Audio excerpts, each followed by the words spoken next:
नमस्कार, मैं doctor Hemlata Sharma, government college Bayana, सहायक आचार्य संस्कृत। आज हम बीए द्वितीय वर्ष के प्रथम प्रश्न पत्र में निर्धारित अभिज्ञान शाकुंतलम का अध्ययन करेंगे।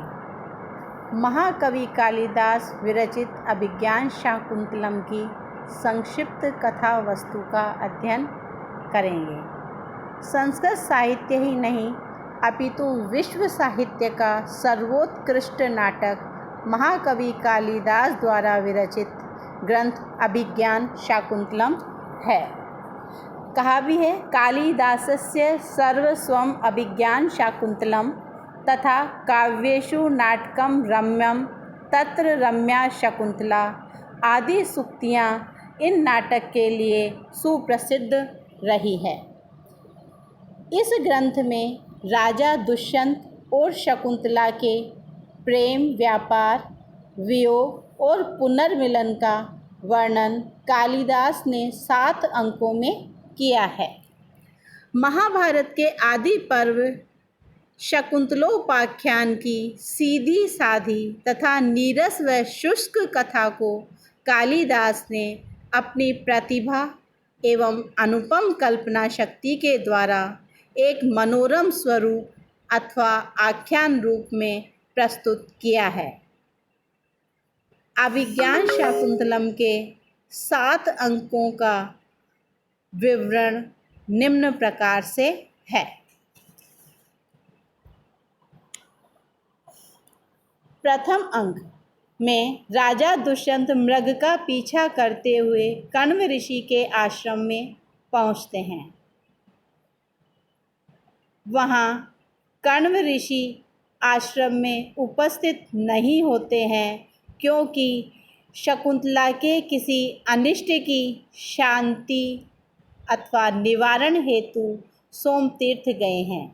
इस कारण शकुंतला से ही राजा दुष्यंत का मिलन होता है अथवा मिलना होता है। पादप सिंचन के कारण भ्रमर से परेशान शकुंतला की दुष्यंत रक्षा करता है। शकुंतला के रूप सौंदर्य पर अनुरक्त होता हुआ उसके जीवन वृत्त का परिचय प्राप्त करता है और उसे ग्रहण करने योग्य मानकर उस या समझकर उसके गुणों पर मुग्ध हो जाता है। द्वितीय अंक में विरह व्यथित राजा अपनी मनोदशा और प्रणय व्यापार के विषय में अपने मित्र विदूषक को बताता है। राजा यज्ञ रक्षार्थ व दानवों के दमनार्थ स्वयं आश्रम में रुक जाता है और माताजी की पालना हेतु मांडव्य को भेजता है। भेजते समय वह उसे शकुंतला संबंधी प्रणय व्यापार को मिथ्या एवं उपहास था ऐसा कहकर समझाकर अंतःपुर भेज देता है।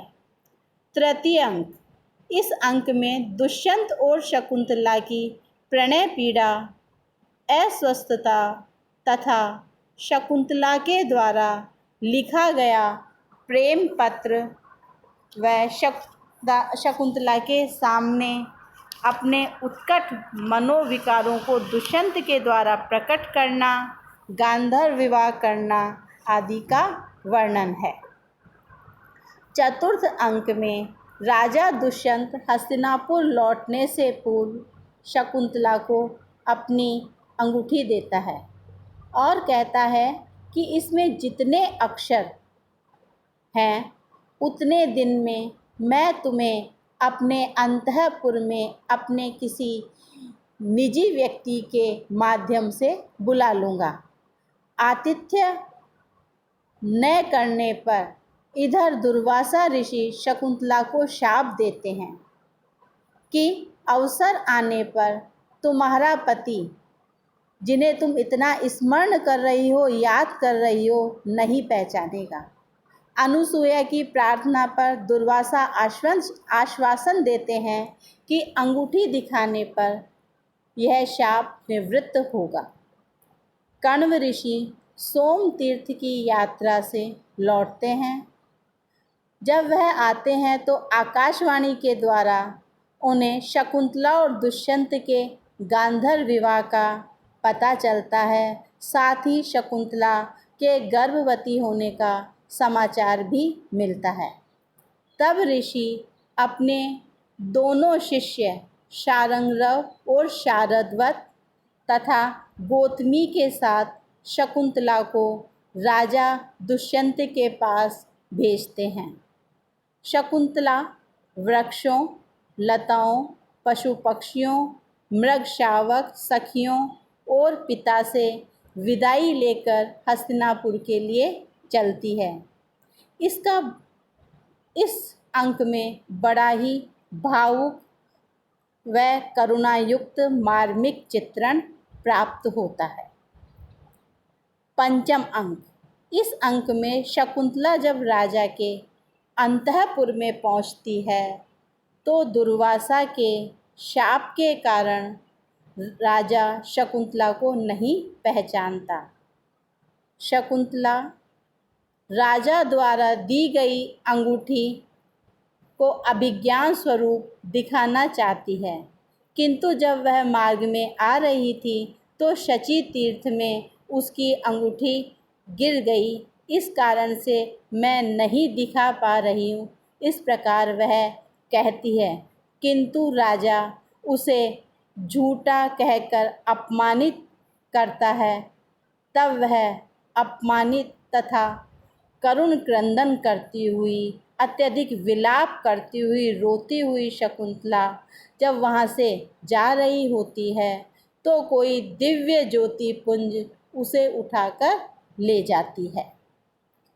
षष्ठम अंक में शक्रावतार निवासी किसी धीवर अर्थात मछुआरे को शची तीर्थ में गिरी अंगूठी प्राप्त होती है, जिसे लेकर वह मछुआरा बेचने के लिए जाता है और राजा के राज्य अधिकारियों द्वारा पकड़ा जाता है। जब वह अंगूठी राजा के पास जाती है और राजा उस अंगूठी को देखता है तो वह शकुंतला के साथ किए गए प्रणय व्यापार तथा विवाह आदि की सारी बातों को स्मरण करता है, अर्थात वह सारी बातें उसे याद आ जाती है। जब राजा दिन रात शकुंतला को याद कर दुखित रहता है। प्रसन्नता के सारे आयोजन समाप्त कर दिए जाते हैं। एक दिन इंद्र का सारथी मातली आकर राजा को इंद्र का संदेश सुनाता है और कहता है कि इंद्र ने दानवों के दमन हेतु आपको आमंत्रित किया है। राजा उसके साथ रथ पर आरूढ़ होकर स्वर्ग के लिए प्रस्थान करता है। सप्तम अंक। इस अंक में राजा दैत्यों पर विजय प्राप्त कर स्वर्ग से लौटते समय ऋषि मारीच के आश्रम में पहुंचते हैं। वहां पहुंचकर एक छोटे बच्चे को शेर के साथ खेलते हुए देखता है। बाद में उसे पता चलता है कि यह तो उसका पुत्र भरत है और उसके पश्चात पत्नी शकुंतला से भी मिलन होता है। मारीच ऋषि दोनों को आशीर्वाद देते हैं। तत्पश्चात राजा दुष्यंत अपने पुत्र भरत, अपनी पत्नी शकुंतला के साथ इंद्र के रथ पर सवार होकर हस्तिनापुर पहुंचते हैं और अंत में भरत वाक्य के साथ इस नाटक का समापन हो जाता है। इस प्रकार नाटक के कथानक की घटनाओं में पूर्वापर संबंध के साथ स्वाभाविक है और उसका विकास अत्यंत कुशलता के साथ हुआ है। इस प्रकार अभिज्ञान शाकुंतलम की संक्षिप्त घटना का वर्णन किया गया है। अब आगे की कक्षा में हम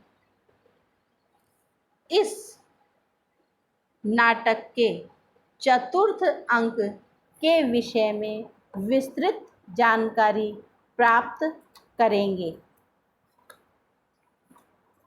क्योंकि चतुर्थ अंक के विषय में कहा गया है, काव्येषु नाटकम रम्यम तत्र रम्या शकुंतला तत्रापि चतुर्थो अंकः तत्र श्लोक चतुष्टयम्। इस प्रकार जो इस नाटक का चतुर्थ अंक है वह सर्वाधिक रम्य है, इसलिए हम उसको विस्तार से पुनः अग्रिम क्लास में पढ़ेंगे। धन्यवाद।